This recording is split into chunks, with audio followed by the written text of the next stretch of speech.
Hey traders, it's Stephen Brooks, and today we're going to talk about why you might or likely fail at trading. Now, I think one of the really important takeaways from this video that I'm about to go through, and again, that's why I'm going through it at the beginning of this video, is because most traders are unsuccessful, and the reasons they're unsuccessful has absolutely nothing to do with their stock selection, which options they trade, which direction they think the market is going.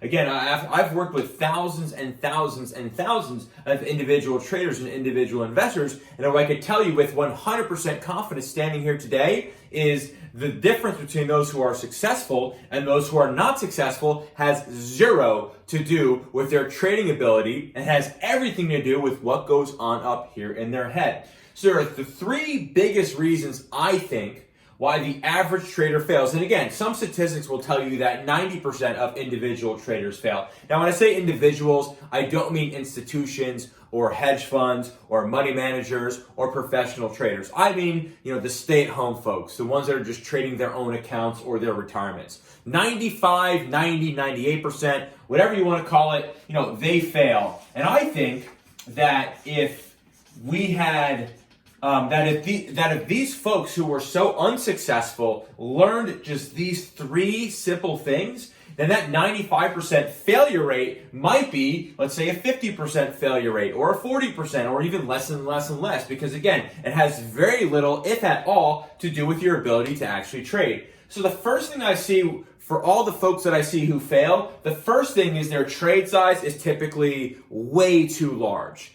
Now, if 95% of traders fail on real money accounts, 95% of traders probably succeed on paper money accounts where there's no real capital at risk. Now, why might this be the case? Well, again, when you have no capital at risk, you don't really have any risk. So when you're paper trading, it's not your money.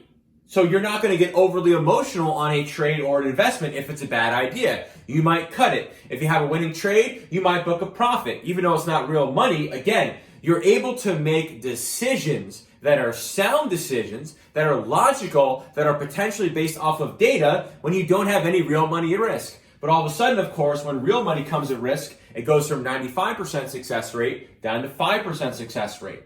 So individual and traders and investors, their trade size is typically way too big. So if you're sitting at home and you have gone through the following situations in your life. Number one, you put on a trade, you took it off soon thereafter because it was a losing trade, and then 1 or 2 weeks later, you are kicking yourself because if you just held on to the position, it would have ended up being a winner.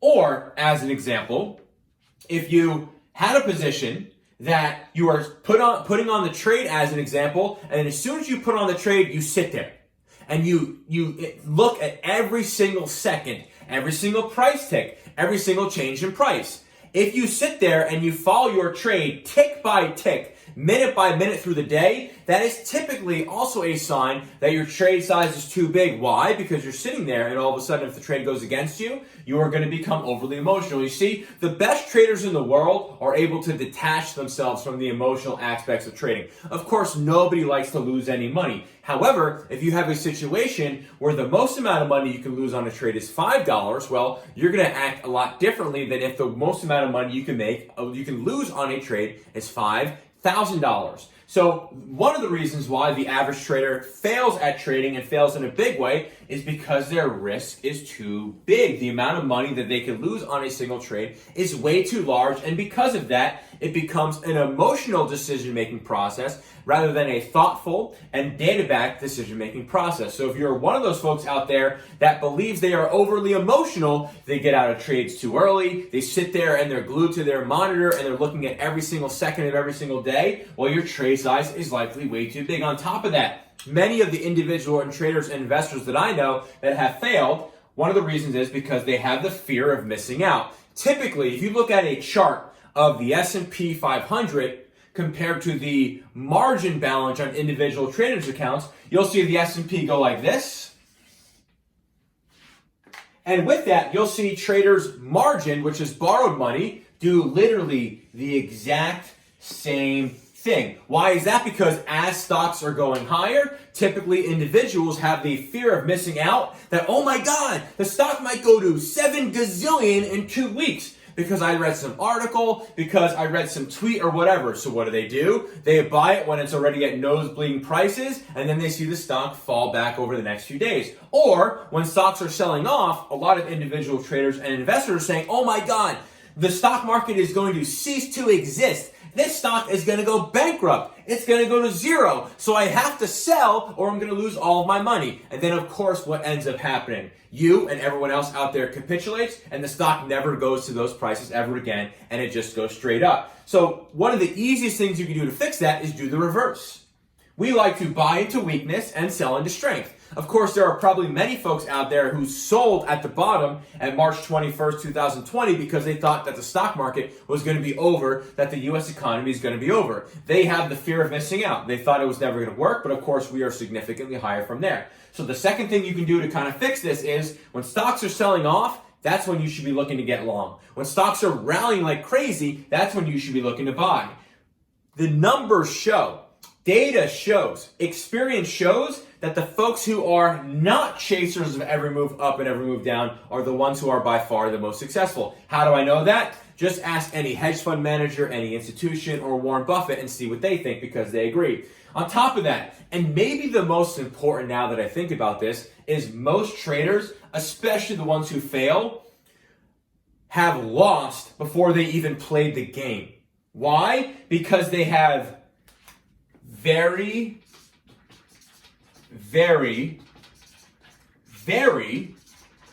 unrealistic trading expectations. Now, what do I mean by that? They have the expectations that every trade is going to be a winning trade. They also have the expectations that every trade, when you put it on, is immediately to the microsecond going to be a winning trade. So they give it maybe a few seconds or a few minutes or a few days to see if the trade works out, and then they get out of it if it's not a winner. Of course, because they think every single trade is immediately going to go in their favor. On top of that, Warren Buffett, in the first couple of months of this year, now Warren Buffett is the wealthiest, most successful investor ever you and I have ever seen.